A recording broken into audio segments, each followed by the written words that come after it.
Okay, this is really cool, and I'm super excited. Oh, by the way, it's Kirk Martin, founder of Celebrate Calm. Welcome to the Calm Parenting Podcast. So right as I'm about to click and begin recording this podcast, I get an email, and the subject line says, big changes. And so I'm going to change a little bit the structure of this podcast, but still pretty much fits with what I wanted to talk about today, which really is about making big changes in your family. And so here's the email, and I'm going to kind of paraphrase it because it's kind of long. This mom writes and says, look, I want you to know what has happened in my home. I'm a type A mom. I'm a go-getter. I have always been pretty intense. I'm very purposeful. I'm intentional. And I've been complaining all these years because I've got 4 kids. She's got a teen, a preteen, and then a couple of younger kids. And so she's like, I've just been wanting these kids to change, and I've done everything I can. Like I feed them the right food. I make my own food.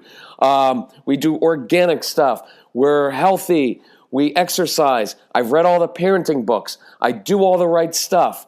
Right? Except the only thing that I wasn't doing right was I thought that I could change my family by changing my kids and by controlling everything, right? By if I just do the right stuff, right? And I get my kids to make the right choices, they'll end up being really successful and it'll be great. And what I found was that I was causing the exact opposite response that I wanted. My kids were not stepping up and being responsible for themselves. I was actually being responsible for them. I found you. A friend sent me your podcast. I ended up ordering all the CDs with the Christmas special, and I devoured them. And it hurt me at first because I was like, it can't be all my issues here. Like the kids have to step up and start doing some things. And she really struggled with this. And she said, I fought it for a couple weeks. And then I finally realized I started doing what you said. And I started noticing some changes. And she said, I got the No BS program for my older kids, for the teens. And I've walked through that with them. But here's the upshot of what she said. She said, for the past 8 weeks, I have relentlessly and ruthlessly thrown myself into changing myself, changing my reactions, getting control of my control issues, getting control of my anxiety. I have not lectured to the kids. I have not tried to control them. By the way, I haven't done it to my spouse either. And here's what I've noticed. My kids have come to me and said, Mom, what's different around here? It's much more relaxed. You're noticing when we do things well. We're getting better grades. It's smoother. We're actually enjoying ourselves. Like this is the family life that we kind of always wanted. What's going on? And she apologized to the kids and said, look, I realized for the first, older kids like 16 years of your life and your younger ones, I've just been trying to control everything because I love you guys and I want the best for you, but I think it was suffocating to you. And I wasn't really giving you space. It's a big word in our big concept for us with strong-willed kids. You've got to give them space, right? And she said, wasn't giving you space to be successful, but I realized when I control myself, it gives you guys space to actually step up and be responsible for yourselves. And so she changed her language toward her kids. And she started saying to them, look, I believe you're capable of handling this, because that's one of our favorite phrases with kids. So the upshot of it is, she said, thank you for being willing to tell me the truth that I was the issue. And she said, I didn't take it as any blame. There's no guilt in it. She said, it's just a fundamental truth of life that the only thing I can change from now on for the rest of my life is myself. And she said, I'm getting kind of addicted to it. I'm noticing that all of my relationships are changing, including my marriage, and it hasn't been because I've tried to change my spouse, my friends. And she said, even with my parents, I'm breaking some of those old patterns, and it's not always pleasant, but it's sure a lot less stressful than changing everybody else. That is so cool. So kudos to you, Mom. the big win for you, you've already seen it, right? Your kids are changing. They're taking care of themselves. They're getting their breakfast by themselves. They're doing their schoolwork without you standing over saying, if you would just focus, you would be done in 45 minutes instead of taking 3 hours. Like, you're seeing the fruit of this, which is awesome. So, in honor of you, I just texted Casey and I said, hey, let's have a new sale and we'll call it the Big Changes Sale. And we're going to do it in honor of this mom because she just inspired us to say, look, it's a new year. Let's do big changes, right? Why nibble around with like little things with one area of your life? Why not change morning routine when the kids come home from school, homework time, dinner time, bath time, bedtime, sports? Why not change your marriage? Why not change it all? So here's what I wanted to talk to you about, and it kind of all plays into this. And by the way, we're going to throw that up on our website, and I think we're just going to call it the Big Changes Sale in honor of this mom and what she's done. And we're going to throw together all of the CD programs. It's like 11 or 12. I don't even know. It's a lot of them. And there are a lot of them. And it's a lot of detailed instruction, which is really, really good. Anyway, she already told you that it was good, so you can believe her. Anyway, and we'll include in that the No BS program. If you already have the CDs, we'll put back up on there the No BS program, and you get that by itself at a reduced rate as well. But anyway, here's what I want to talk about. So we just got off the road. Awesome trip. Nashville, Kansas City, up into Iowa, Michigan. Awesome. We meet so many people. So I wanted to tell you the story about 3 parents who came to the workshops and how interesting this is. First night, there, I do a little Q&A beforehand. First lady raised her hand. Up. I'm a mom of a 16-year-old. She won't wear a jacket. It's wintertime. And then she complains about being cold. How can I get her to stop complaining? And I said, do I have permission to be honest with you? She says, sure. I said, it's your issue, right? Because, look, you want your daughter to stop complaining, but here you are in front of a bunch of strangers complaining about your daughter, right? She's not going to wear a jacket, and she's not going to die, right? You don't live in Alberta. You're not, right? You're not in Canada somewhere. And even for my Canadian friends, your kids aren't going to die either, right? They're not going to wear their jacket. Just please let that go. Please let it go. Half your kids listening to this, they're going to wake up in the morning in the winter and want to wear shorts to school. And they're not going to die. And they're not going to wear their jacket. And if they get cold at the bus stop, they'll steal another child's jacket. And then you can just tell them at the end of the day, hey, that's called being resourceful. Well done, my friend. They're not going to die. They don't want to wear their jacket. I don't want to wear my jacket. Why? It's too confining. And they'll end up losing it. And you'll yell at them for losing it and leaving it at school or someplace else. So stop worrying. They're not going to die. If you're honest, what you'll admit is the real issue is you're worried because you think that the other parents and teachers are going to judge you for sending your child to school with shorts on or no jacket in the winter. And that's your issue because that's an embarrassment. Totally your issue, right? And I asked this mom, I said, look, I'm not just being tough on you, but you've got to relax because, look, you're all stressed out over something you don't need to be stressed out over. She's 16. She hasn't died to date from this. She's not going to die now. So just let it go. Well, what about her complaining? Well, what about your complaining? You're sitting here complaining. There's no need to complain. You have a 16-year-old daughter who takes care of herself and she knows what to do. So go home. And my challenge for her was go home and apologize to your daughter for creating needless power struggles that don't need to exist. And instead look at your daughter and say, you know what I love about you? That you don't do things the way everybody else does it. You know what I love about you is you've got your own mind and you want to do these things and you'll own it, but stop letting her complaining bother you. So if she complains, she complains. Why does that have to ruin your day, right? That's entirely your issue because you're allowing her mood to determine your mood. You're giving her complete power over your emotions just because she's complaining a little bit. Right? When she gets tired of being cold, she'll put on her jacket, but she probably won't. So don't worry. You know the sad thing about this mom the whole night, and I really have a heart for people like this because it's really, really hard. And I knew that was just the tip of the iceberg, right? That's not the only power struggle. And I was like, you've got to accept your daughter on a deep, deep level, right? And that's part of what that No BS program goes through is accepting your kids on a very deep level. I'm not talking about loving your kids. That's pretty easy. If you don't love your kids, then you're probably not listening to this podcast, right? So everybody loves their kids. We don't always like them, and we don't always accept them as they are. And I will tell you that's a huge thing here, because if you don't accept your child, look, many of your kids are just very opposite of you, or they're just like you. And you've got to learn to accept them as they are. And this mom left after the break in the workshop, and it stuck with me now. It's been almost 2 weeks.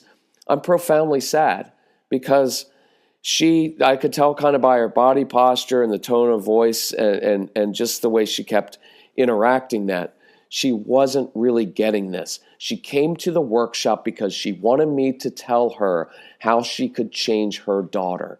And that's not my message to her. My message was, if you will change and accept your daughter, you can enjoy your daughter as she is. And so tomorrow morning, instead of being a power struggle and endless lectures over everything, you could actually enjoy that daughter. And when she wakes up tomorrow morning, say, you know what? I wish I was a little bit more like you. I'm a little bit of a people pleaser, and I'm too concerned with what other people think. And I love the fact that you're not so bound by that. And I wish I was more like you. See, now your daughter's going to go off to school after hearing from her mother that her mother wishes she was more like her. You don't think that's going to change her day and change that whole relationship? But again, that comes down to you changing your attitude instead of changing someone else. So this was, I don't know why, at this particular workshop, I think I'd had a really nice nap right beforehand. So I was kind of wound up. So I was like, well, Q&A's going well. Who else has one? So the next mom was like, how can you help my daughter? She's got a daughter, I think that's 3 or 4, not be such a jerk. And I was like, well, it's kind of a loaded question. So what'd your jerky daughter do? Well, preschool today, she pushed down little Ben's tower. And little Ben got all upset. And so I was kind of in a mood, and I was like, well, maybe little Ben needs not be so sensitive about his tower. I didn't really mean that, but it kind of. But anyway, I was like, Mom, come on, you got to watch I get it. Your daughter's difficult. I don't have a problem saying that. I get it. Strong-willed daughter, age 3 or 4, is going to have trouble. She's going to push Ben's tower down. Here's what else is going to happen. The really nice, good preschool teacher is going to say, okay, kids, it's circle time. Everybody sit on your assigned square, and guess what? This little 4-year-old is not sitting on her assigned square. Why? 1, because it's kind of dumb in her brain, which it kind of is. 2, it's arbitrary. I don't want to sit on this square. Everybody else is sitting on a stupid square. I think I'll just walk around the room or walk outside the room. That's what these kids do. I'm not justifying it or saying it's right. It's what they do. And you have one of 2 options. You and the teachers can go through their entire life thinking that they're just disobedient and unruly and they can't listen and everything else, and everything's negative. Or you can look at it and say, I've got a really bright little 4-year-old, and she's just not going to follow directions that well, because when she wakes up in the morning, she's got an agenda. She's got stuff that she sees inside her brain from the time she wakes up, and she's goal-oriented, and she's driven, and she's persistent, and she's going to get that stuff done. Like your little boys who see things in their brains, little Lego projects, and they're going to get that thing built one way or another, right? And so, again, not saying it's right or wrong, it's the way they're made. And I can either work with that, or I can work against it and crush their spirit for their entire childhood and get them to shut down so that when they're teenagers, they won't listen to you and they won't do their homework or anything else. Or I can use that with that little girl and say, okay, I've got a bright kid who knows what she wants. Let me channel that energy. Let me, look, so I kind of redirected the mom. I'm like, look, I just encourage you, don't assign motives, right? Does your daughter do jerky stuff? Of course. But so do you and I all the time. But it's not just that we're always jerks. It could be a number of different things, right? By the way, watch that thing that you say about your kids, like they're lazy. I guarantee you most of the time they're not lazy. They're just not motivated. They're not motivated to do the same things that you want them to do, right? But with this little girl, what was going on when she pushed down little Ben's tower? 1, she probably wanted the reaction. It's kind of cool to see stuff come crashing down. You learn from that. How do things fall? What does it sound like? What does it look like? That's what kids are supposed to do when they're 3 and 4 and 5 and 6 and 7 and 8, right? So she probably wanted to see the reaction from little Ben. And guess what she learned? Ben can't take it when things don't go his way either, right? So look, we all watch, this is kind of cool. We all get on this little girl because she's a jerk and she pushed down Ben's tower because she didn't get what she wanted. Well, Ben started to melt down too because someone came and pushed down his tower. I get it. I'd be upset too. Spent some time building that tower, and I would assume they may have dropped gloves right there and had a little fight, right? That's what little kids do. And I get it. But Ben's not perfect in this situation, right? Someone's going to come along in life and push your tower down every day. It's probably called your spouse or your boss or a politician or someone in traffic or your kids. They're going to push your proverbial tower down. All those things that you've been working on, and all of a sudden it comes crashing down.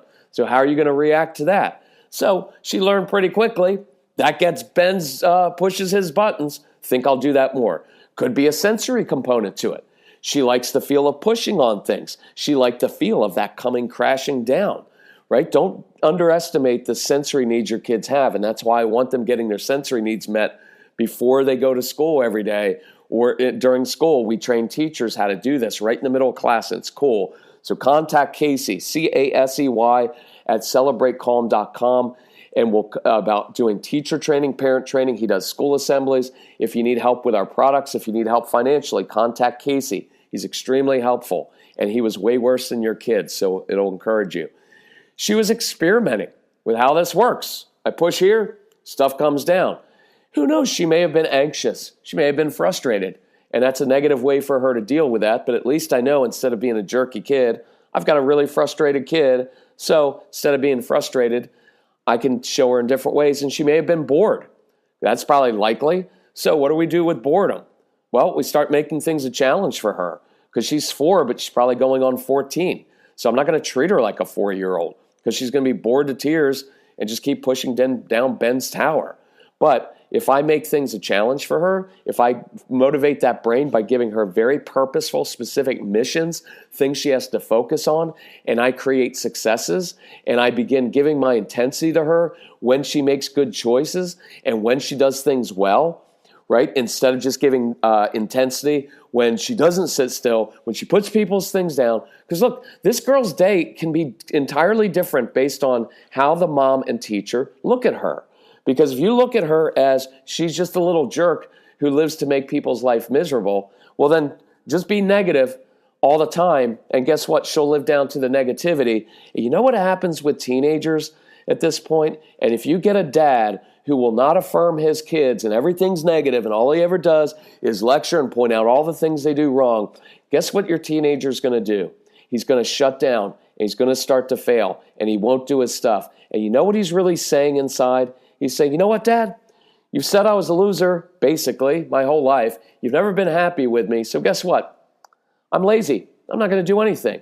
So guess what? You thought I was a loser? Here you go. I'm a loser. What are you going to do now? And you know what it is? It's a big F you right at the parents when they do that. And I don't blame the kid for doing that. Now, would I prefer that the child learn how to say, Mother, Father, I'm suffocating under the weight of your false expectations?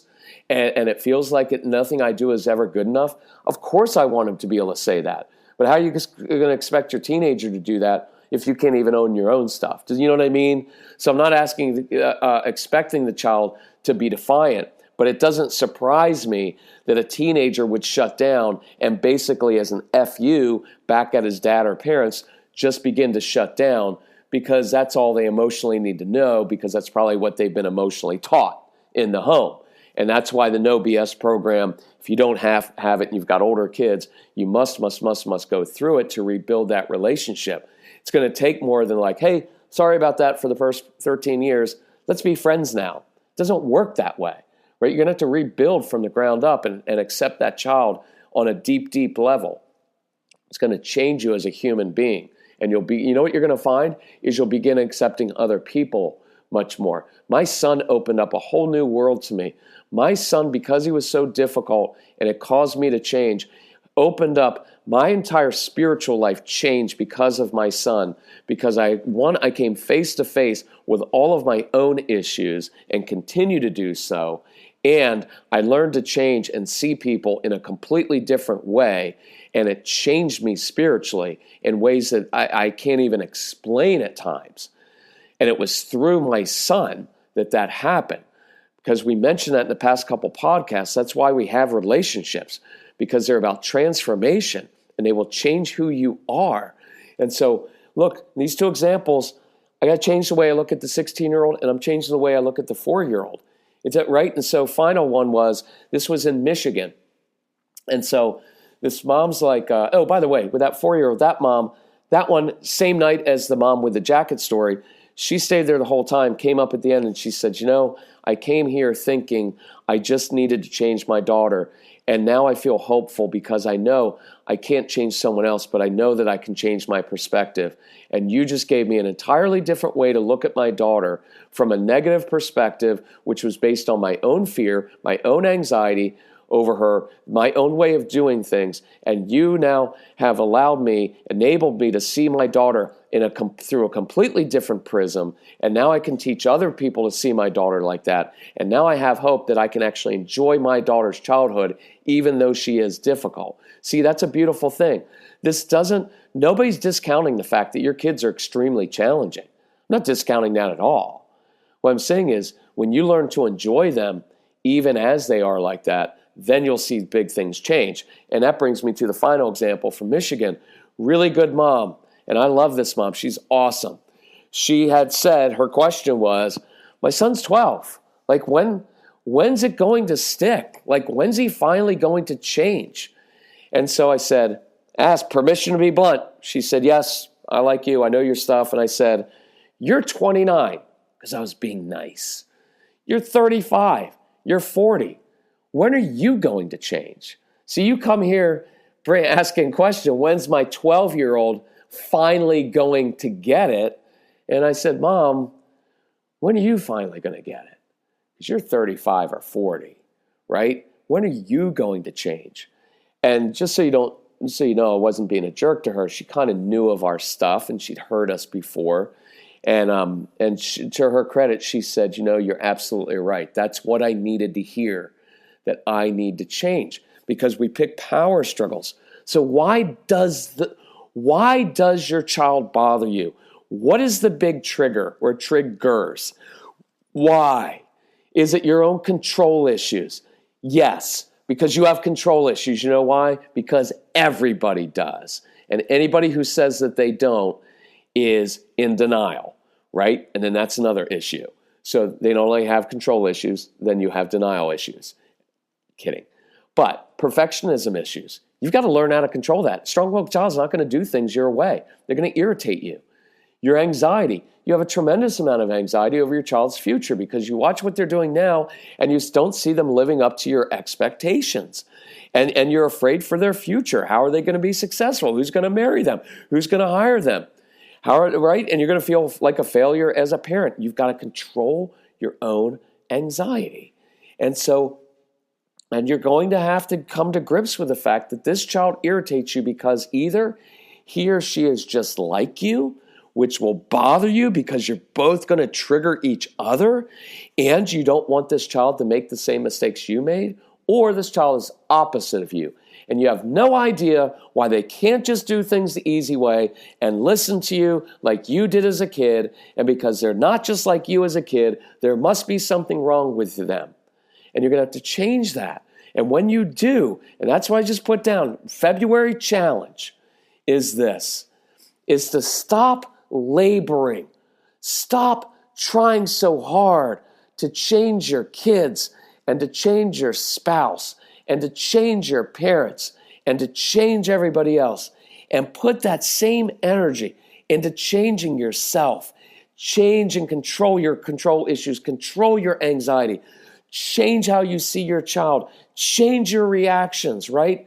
So that whether it's morning routine, homework time, right? Instead of trying to change your child, get them to do homework the way you did it as a kid, you can say, of course that homework is difficult for you, but I believe you're capable of doing it.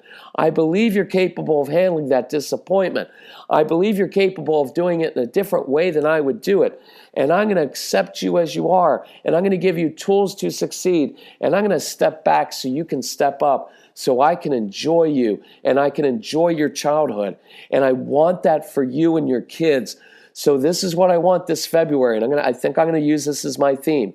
Let's go for big changes. It's the beginning of the new year. Most of your resolutions you've dropped already, so good. Let's just wipe the slate clean, right? We're going to be like, okay, no resolutions. Commitment. Here's what I'm doing. Big changes in myself. I become, in 2020, a new human being. I see the world differently. I see people of the other political persuasion in different ways. So I don't walk around with bitterness or feeling like I'm better than other people because my party's right and they're wrong. Whatever. If that's too much for you, then just scrap it and be bitter and whatever, and with politics if you want. I'm kidding, but not really. You don't have, look, I'm sorry I mentioned that part, but I'm really not, because it will change who you are from a deep, deep level, and you'll learn to love people like you've never loved them and accept people. And I'm not talking about just, we just accept everything and everything, and if kids are disrespectful to me, I'll just love them. No, what you're going to learn through the program is how to have self-respect. I don't want anybody listening to me getting walked all over. Not how it works. Being calm isn't a doormat. Not at all. But think about this. When you react to your kids, you're basically being a doormat. When you yell at your kids, you're basically letting them control you. Right? Does that make sense? So it has nothing to do with being weak. In fact, this is all about being very strong by changing and controlling yourself instead of controlling them. So you don't have to be a doormat at all, but just realize those of you who kind of yell and scream and demand all the time, you're a doormat when you're doing that. You know why? Because your child's in complete control of you, right? I want you to be in control of yourself, because that's confidence and strength. And your kids will feed off of that, and they'll learn how to be like that themselves. And now you get to change yourself, and even better than that, you change your family for generations, so that when your kids are your age, they don't have to go through the same process as you have had to go through of changing, because you changed it and you broke the pattern yourself. That's cool. So, CelebrateCalm.com. Look for the Big Changes sale. It's a really good sale. And even if it wasn't on sale, it would be worth it. Why? Because you're going to spend hundreds and thousands of dollars on all kinds of therapy that hasn't worked, or testing that doesn't necessarily always need to be done, and all kinds of other stuff that you buy because you're depressed or you buy for your kids. Look, you're going to learn in the programs. I don't believe in buying your kids a lot of stuff. They want experiences. So this program, if I was really sell it the right way, I'd say, you invest in this program, it'll save you money on all kinds of things, right? Because you won't, especially single moms, you're not going to go out and because you feel guilty about the divorce and everything, you buy your kids way too much stuff, right? It will save you money in that sense of, anyway, I'll leave it at that. But if we can help you in any way, let's do it. Let's do it this February. Email my son Casey, CASEY, at CelebrateCalm.com. Ask him a question. Ask for help financially. Ask him to put the right package for your family. Ask him how he can you can book us so we can come to your city, so we can do a live Q&A, and I can be really tough on you in front of other people. I'm kidding. But it was fun that night. We had a great night that night when I was tough with people, because they end up changing. So kudos to this mom who is responsible for the big sale. Thanks for changing yourself. I hope I get 1,000 more emails like that from people who are doing it. As you walk through the program, when you have trouble with your triggers, email me and say, here's my trigger. Here's what I'm struggling with, right? And we'll work through it. Anyway, thank you all very much. Talk to you later. Bye-bye.